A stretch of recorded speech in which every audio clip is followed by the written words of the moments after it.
Le gouvernement militaire du Nord Kivu a organisé le 10 et 11 mars 2022 un dialogue inclusif sur la consolidation de la paix et la coexistence pacifique dans le territoire de Masisi. Ce dialogue organisé à Goma, c'est pour panser les plaies issus des guerres intercommunautaires entraînant des fissures au sein de la société et ont donné lieu à des luttes actuelles. L'exacerbation des conflits est à la base d'un impact négatif sur la cohésion sociale. Une ribambelle de problèmes ayant concouru à l'instauration de l'état des sièges qui aujourd'hui s'emploie aux sensibilisations et dialogues en faveur de la paix.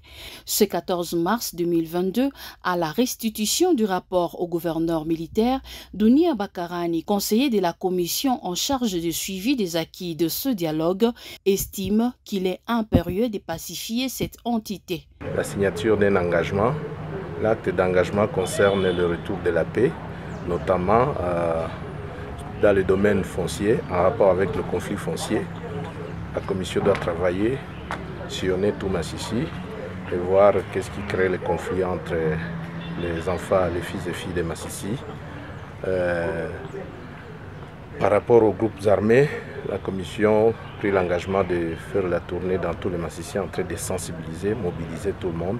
À la réception des acquis du dialogue, salue les efforts en faveur de la paix. Je crois que dans l'acte d'engagement qu'ils ont formulé eux-mêmes, ils ont montré les pistes sur lesquelles ils vont évoluer et ça déborde sur fonction de ces pistes de solutions que nous allons les accompagner.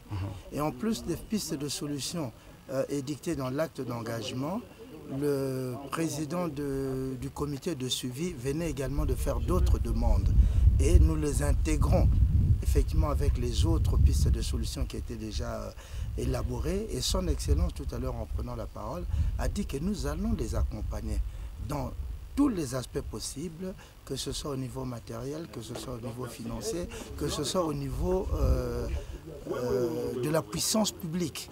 Donc nous ferons tout le nécessaire et il a même dit que cet exemple puisse impacter les autres communautés, notamment dans Walikale, dans Lubero et dans les autres territoires pour que la paix finalement puisse jaillir sur toute la surface et la superficie de la province du Nord Kivu. La commission de suivi se chargera désormais de la sensibilisation de toutes les couches sociales.